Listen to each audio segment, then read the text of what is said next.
Have you ever looked around at your life and thought, this can't be where I'm supposed to be? Because that's exactly where I found myself, sitting in a Welsh barn, staring at a knot in the floorboards, wondering how I'd ended up here, and more importantly, how to rebuild my life. Maybe you're there right now, buddy. Maybe you're starting over after losing everything. Maybe it's a relationship. Maybe it's your health.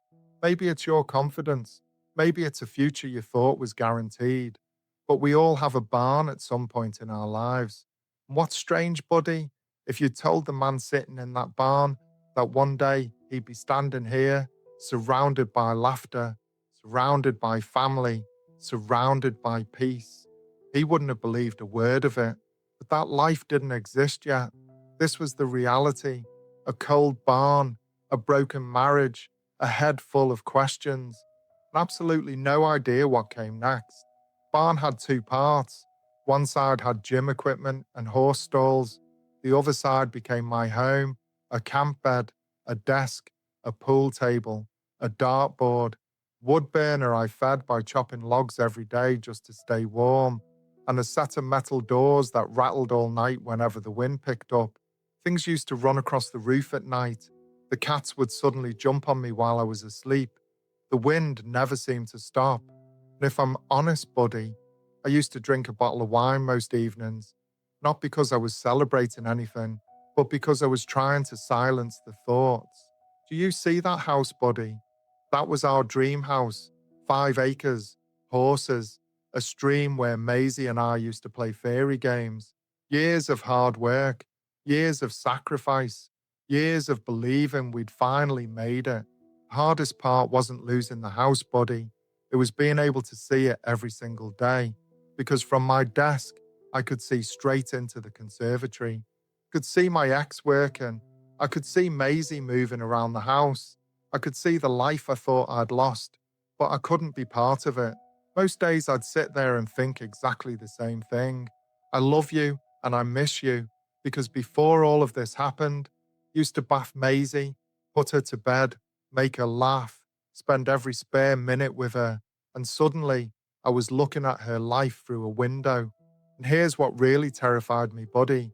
I'd already been through this once before. Years earlier, I'd lost daily access to my boys. And standing there looking at that house, all I could think was, not again. Please, not again. Because I wasn't just scared of losing my daughter. I was scared of reliving the worst pain of my life all over again. It hadn't happened overnight. The cracks had been there for a while, but like a lot of people, I kept telling myself things would work out. Then one day, she told me something I'd never expected to hear. She'd been feeling this way for some time, and she didn't think I was the man she'd originally met. Have you ever had a moment, buddy, where somebody says something and your entire future changes in a single sentence? Because that's exactly what happened. Kept asking myself the same question: how did this happen? Because from where I was sitting, it felt like I'd given everything. Even tried to get her back, buddy. I told her she could stop working. We could spend more time together. We could do whatever she wanted.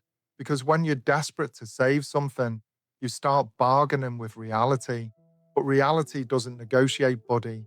And every time the answer came back no, the voices got louder. You're not enough. You're useless. What will people think? How are you ever going to rebuild all of this? Look through old photographs, check social media, replay conversations, desperately searching for answers that weren't there. Remember looking in the mirror one morning, buddy, and asking myself a question I'd never asked before: what are you doing? Because the man staring back at me wasn't the husband I wanted to be, wasn't the father I wanted to be, wasn't the man I wanted to be. And eventually something changed, not because I had the answers, not because I felt motivated, but because I knew I couldn't keep living like this. Couldn't keep staring through that window. I couldn't keep waiting for answers. I couldn't keep fighting reality. And I couldn't keep being the man looking back at me in that mirror. So the next morning, buddy, I made a decision.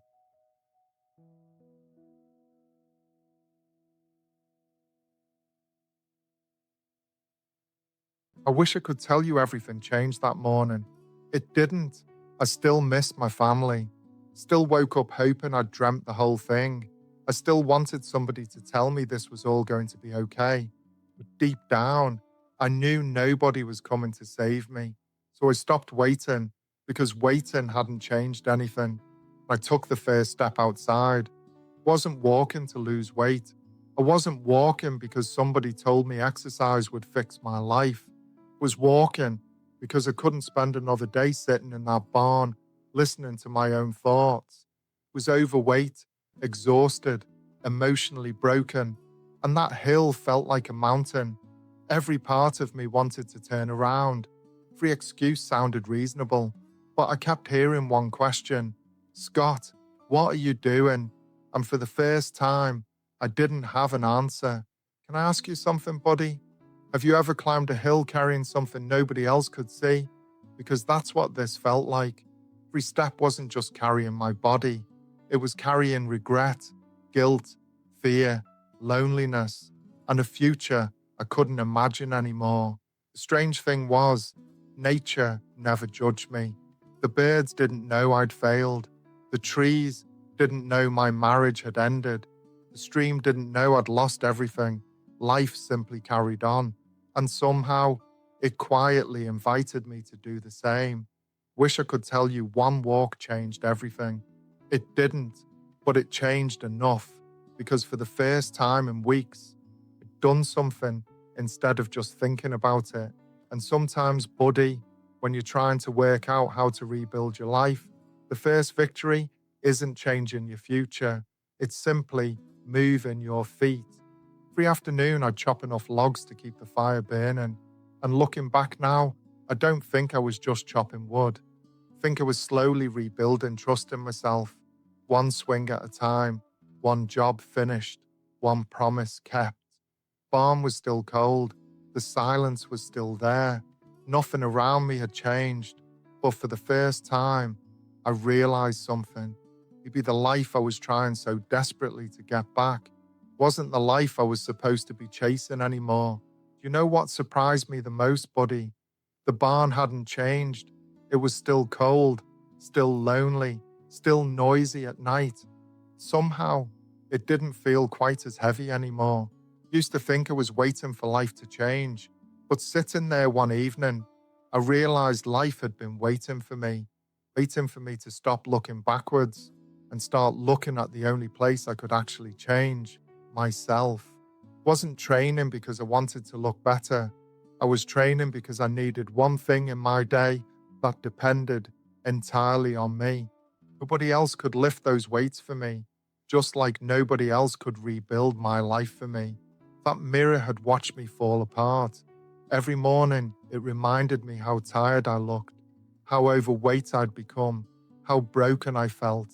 And one day, I caught myself thinking something completely different. Keep going. Can I ask you something, buddy? Whose voice do you hear the most? Because mine had spent months telling me I wasn't enough. But somewhere between that barn and these walks, another voice quietly appeared. It didn't shout, it simply whispered, keep going. If you ever carried so many thoughts, you didn't know where to put them. I had. Every conversation, every mistake, every regret, every hope. It just kept going round and round in my head. So one afternoon, I picked up a notebook and started writing. Wasn't writing for anybody else. I wasn't writing a book. I wasn't trying to become an author. I was simply trying to understand the man I'd become because I realized something. If I wanted a different future, I had to become a different person. Can I ask you one more thing, buddy? What if the life you're trying so hard to get back is stopping you from finding the life you're actually meant to live? Because that's the question I couldn't stop thinking about. The strange thing was, buddy, I wasn't finding the answers. I was finding better questions. And better questions slowly started giving me a better life. Can I ask you something? Are you still waiting for somebody else to change your life? Because I spent months waiting for answers, waiting for closure, waiting for somebody to come back. And while I was waiting, my own life was quietly passing me by. That window became my prison. Every day I looked through it hoping to see something different. Then one evening, I realized something that changed everything. Bars weren't keeping me in. My thinking was, couldn't change what had happened. I couldn't change another person, but I could change where I chose to look. And for the first time, I stopped staring through the window and started looking at the blank page in front of me. Wrote about everything, the mistakes I'd made, the husband I'd been, the father I wanted to become, the conversations I'd never had, and the ones I wished I'd handled differently. Because if I was ever going to rebuild my life, I needed to stop hiding from the truth. Buddy, can I tell you something that took me years to understand? Accountability isn't punishment, it's freedom. Because the moment I stopped blaming everyone else, realized I could finally start changing myself. And that was the first thing I'd been able to control in a very long time. Routine never became exciting. It became familiar. Walk, chop logs, train, write, sleep, repeat. And somewhere inside that ordinary routine, an extraordinary thing started happening. I stopped surviving, and quietly, without even noticing, I started living again. Looked back through those pages one afternoon and realized I wasn't reading about the same man anymore. Page by page, promise by promise, step by step, was slowly meeting somebody new. And for the first time, I started believing he might just be worth becoming. Remember closing that notebook one evening and realizing something had changed. Not outside. Outside, everything looked exactly the same. But inside, the man who'd first walked into that barn wasn't sitting there anymore. Can I ask you something, buddy? When was the last time you noticed you'd changed? Not because somebody else told you, but because one day you realized you weren't reacting the way you used to. That's when I knew something was different. Wrote one sentence that morning. If this is helping me, maybe one day it might help somebody else. That was it. No business plan, no audience, no YouTube channel, no books, just one thought. Wasn't collecting ideas, I was collecting evidence. Evidence that people can change. Evidence that pain doesn't last forever. Evidence that promises really do matter. Evidence that one step can become another. Started noticing things I'd completely missed before. The birds, the sunrise, the smell of the logs, the silence. Funny, isn't it, buddy? Very silence I'd spent months trying to escape eventually became the place where I found myself. The hill hadn't become any smaller. I'd simply become stronger.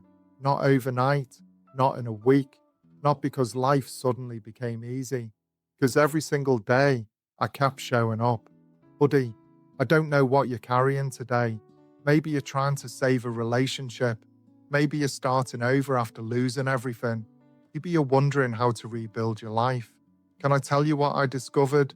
You don't rebuild it all at once. You rebuild it one promise, one decision, one step at a time. Stood outside that barn one evening, and for the first time, I wasn't wishing my old life would come back. I was wondering what my new life might become. And for me, that changed everything.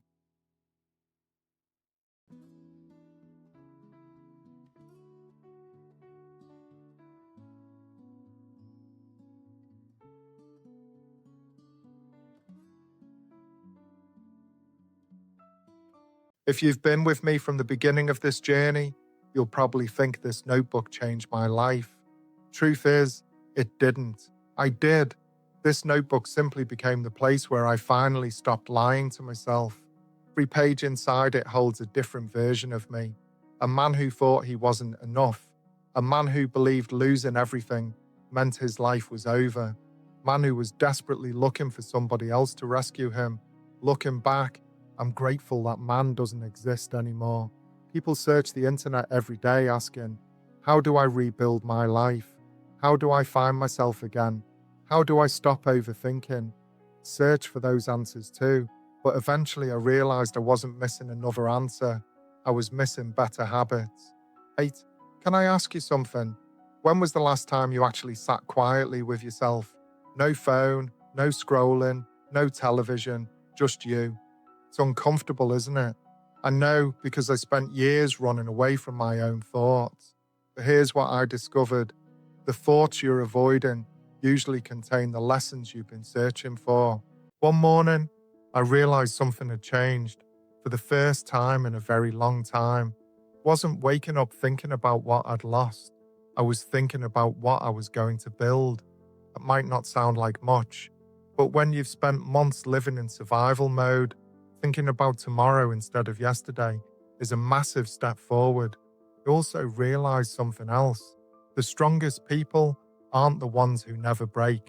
They're the ones who quietly rebuild themselves, one ordinary day at a time. Every log I stacked, every walk I took, every promise I kept, I thought I was simply getting through another day. Looking back, I was becoming somebody different. Still looked at old photographs sometimes, not because I wanted my old life back, but because they reminded me how far I'd come. The man in those pictures did the best he could with what he knew. The man I was becoming simply knew a little more. For years, I thought rebuilding meant getting my old life back. It doesn't. Rebuilding means becoming someone your old life could never have created. Everything changed when I stopped asking, why did this happen to me? And started asking, what's next? Hey, can I ask you something? What question are you asking yourself every single day? Because the question you keep asking is usually the life you keep creating. Every new life begins with one decision, not a giant leap, not a perfect plan. It's the decision to take the next step, even if you can't yet see where the path leads. You don't have to rebuild your whole life today. You only have to keep one promise before you go to bed tonight. It's where every new beginning starts. There was a time I thought that house would make me happy. I thought if I could just get back inside it, everything would somehow be all right. Funny thing is, by the time I finally rebuilt my life, I realized I didn't actually need the house anymore. I think that's what keeps so many people stuck after divorce, after failure, after losing everything. We spend years trying to get our old life back when the better life is still waiting to be built. You don't rebuild your life by chasing what you've lost. You rebuild it by becoming the person who no longer needs it. That's the shift. That's where freedom starts. People think rebuilding your life begins with confidence. It doesn't. It begins with one promise. One small promise you keep today, even if nobody else ever sees it. Do you know why most people never change? Because they're waiting to feel ready. I stopped waiting years ago. I started making tiny promises instead. Some days that promise was simply getting out of bed. Other days it was going for a walk. Sometimes it was writing one sentence in that notebook. Little by little, those promises built the life you're looking at now. Stop trying to rebuild 20 years all at once. I only focused on today. That's all any of us ever really have. Every day gives you another chance to become somebody different. Not because yesterday disappears, but because today is still waiting for your next decision. When I started writing in this notebook, I thought I was trying to rebuild my life. Looking back now, I realize I was rebuilding myself. Life doesn't suddenly become perfect. Problems still arrive. Difficult days still come. Difference is, they no longer decide who you become. That's the funny thing about resilience. You don't notice yourself becoming stronger. One day you simply realize that the things which used to break you no longer do. For years, I believed my happiness was waiting somewhere in the future. It wasn't. It was waiting for me to become the person capable of recognizing it. That house used to represent everything I'd lost. Now it reminds me of something completely different. It reminds me what becomes possible when you refuse to give up on yourself. If you're watching this and wondering whether you can rebuild your own life, let me answer that for you. Yes, you can. Not because it is an easy path, but because ordinary people do extraordinary things when they stop giving up on themselves. Nobody rebuilt my life for me. They couldn't. The hardest truth I ever had to accept was that the person waiting to save me was me. Your path won't look exactly like mine. It isn't supposed to. We all have different battles, different losses, different reasons for ending up where we are. Maybe your barn is a divorce. Maybe it's anxiety. Maybe it's debt. Maybe it's addiction.